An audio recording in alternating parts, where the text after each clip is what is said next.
Glenn Jones here from StarCityGames.com, and we've got Gerry Thompson, who's on his buys in the Invitational right now, but getting ready to enter the battle for Standard. We're going to talk about Legacy, though. Okay. So Reanimator was Reed Duke's winning deck list from SCG Worcester.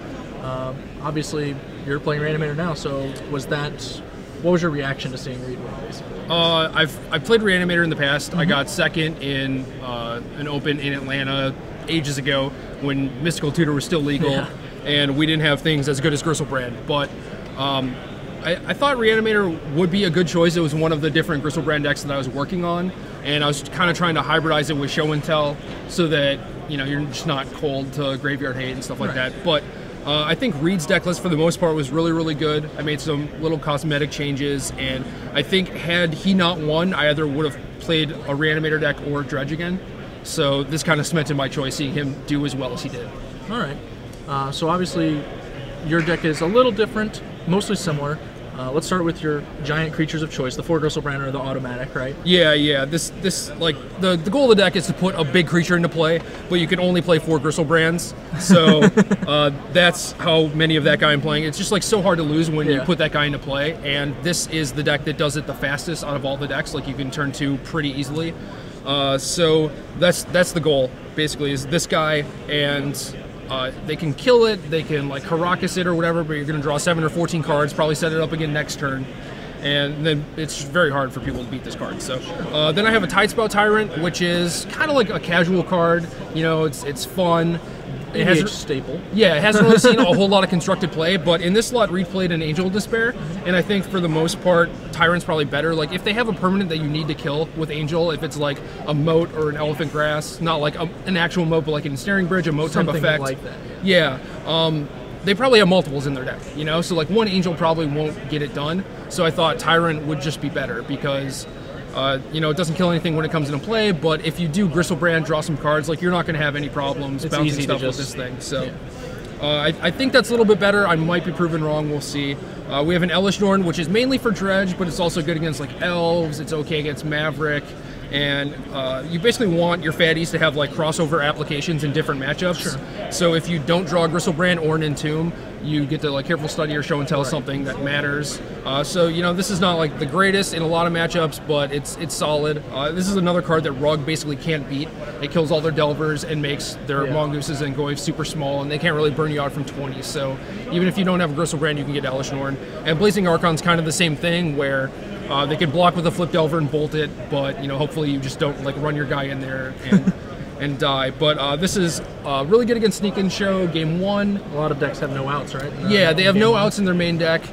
But I mean, like, you could theoretically play the game out where they can just draw a discard with Emrakul and you would theoretically get decked. But I think people, for the most part, will just concede on the spot. And if they don't, I'll figure something out. I don't know. But so basically, put one of these guys into play. We have Reanimates, Animate Deads, and Exhumes. And Reed played Exhumes and not Animate Dead, but I think with the mirror match potentially becoming more prevalent, then you don't want Exhume really. You want Animate Dead so you can Thoughtseize them and then take it, or if they Careful Study and discard it, you're just like, well, haha, And it, like, Animate Dead's okay. The Reanimator decks before Gristlebrand were playing like 10 or 11 reanimation spells, just because once you put a guy in the yard, it's nice to have like all these threats that they have to counter. This deck is more of like find your one reanimate and then protect it more than those. Right, but so you've used those slots to increase the permission and the card drawing. Yeah. And I don't know if that's better or not. I went up to 9 to kind of hedge. Okay. But Animate Dead is worse against like Stifle, Kasali Pride Mage, stuff like that. But if you're putting Gristlebrand into play with it, you should be able to protect your thing from Pride Mage and stuff. So it seems just better in the mirror, and it's kind of weaker. I could see playing more Exhumes, but whatever. I'm going to try out Animate Dead and see how they are. And to put our big guys in the graveyard, we have Careful Study, which is just an awesome card. Lets you see a bunch of cards per game with Brainstorm and Ponder. And then Entomb, which is the best one because it lets you tutor for whatever you want. Right. And then we have Brainstorm and Ponder. I really wanted a 4th Ponder. Reed made a point where this deck is more of like a turn 2 or turn 3 deck, and you don't have a lot of time to just be like brainstorming and pondering in the early turns like Sneak and Show does, because they're like a turn slower than you. And I see his point, but I think like post board the games are a lot slower, so you do want the 4th Ponder, and I came dangerously close to sideboarding a Ponder. Basically, I didn't know what to cut for it. To protect everything, we have Force of Will, Daze, and Thoughtseize. And I could have cut maybe a Thoughtseize or a Daze for a Ponder, but I thought having more protection would be, I think that's probably more correct for beneficial. the first game. Yeah, So, and then we have 18 lands, we have 10 fetches, 4 basics, so you don't really get wastelanded that often. yeah, moving on to our sideboard, we've got a lot of high impact cards, which these cantrips are obviously excellent with post board. You just want to get to whatever's the most powerful thing. So let's talk about our 2 additional creatures first. Okay. Gilded Drake and Iona. Gilded Drake is another mirror card that also has some application against Show and Tell. Yeah, I think it's better against Show and Tell than it is in the mirror, because if they do get a Gristlebrand first, if they reanimate it, it's going to be really hard for you to like entomb and reanimate after them for Gilded Drake. But against Sneak and Show, when they cast Show and Tell, you can just put that guy into play and take their Gristlebrand or Emrakul. Emrakul is probably the best one because they just die on the spot. But if they put in Gristlebrand, like they get to draw 14 cards, but they probably can't recombo that turn, and then you have a Gristlebrand, and then you can probably set it up so that you put something else into play on your turn, and then they're just on the back foot. And Iona is a card for like Storm decks, but with this Show and Tell package that I have, I wanted another thing that was good against Maverick to draw, you know, like that kind of crossover thing that I was talking about before, where like I'm not sure which of these 3 that I'm going to cut against Maverick. It'll probably be the Archon, because I think it's the weakest. Yeah. But Iona's just like another thing that gets Karakas. You can shut down half their deck, but they still have like Zenith, Define Knight, which gets Karakas. And we're looking for the best creature against Maverick that didn't get Karakas. And we came up with some pretty funny cards like Hornet Queen, which is a commander card. Go look that one up if you haven't heard of that one. It's I didn't know what it did before Reed mentioned it.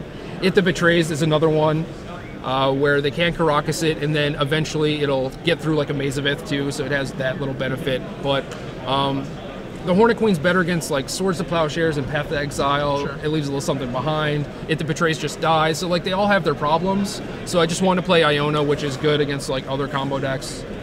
And some control decks too. If there's like Bug Control or Blue-Eye Control, it's pretty good there. More interestingly, we have the Coffin Purges, which are clearly a shot at the mirror. Don't say that too loudly. People will start having them for the mirror matches.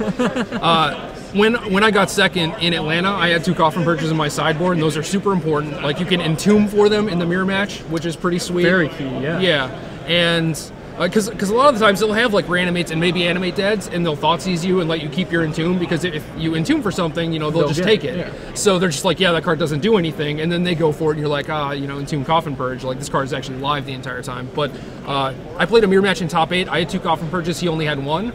So I crushed him pretty handily, because it's just like you can almost run them out of Gristlebrands and stuff. So I don't think that's a card that's on a lot of people's radar. So if I do play any mirror matches, I think that's going to be the role player. That's going to be the key one. You can play other graveyard hate cards like Nile Spellbomb or Leyline or whatever, but you don't need that many slots, because Reanimator is just naturally good against the other graveyard decks.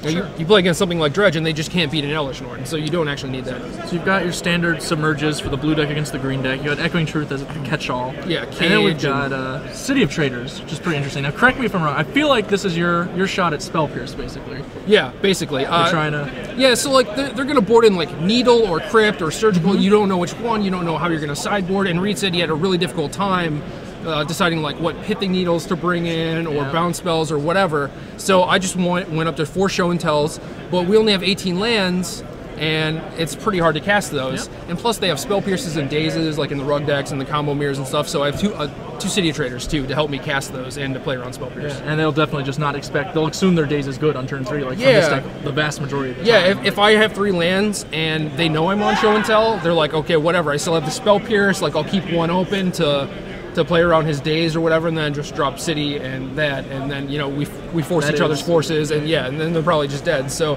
I think the Show and Tells are good. People have played them before, but I think you really need City of Traders if you're trying to go hard on that plan, and you know, I think it's going to catch a lot of people by surprise too. And you went with Trader of Ancient Tomb because you board the Show and Tells in against aggressive decks a little bit? Or? Yeah, pretty much. Like, it could be Ancient Tomb, but I think for the most part you're going to be cantripping and doing stuff like Entomb and whatever in the early turn. So City of Traders is going to be the last land you play. Of course. And then if you have 5 mana, like, you're never really going to need to play another land. You can just pitch them to Careful Study or Brainstorm if the game keeps going on. So yeah, makes sense.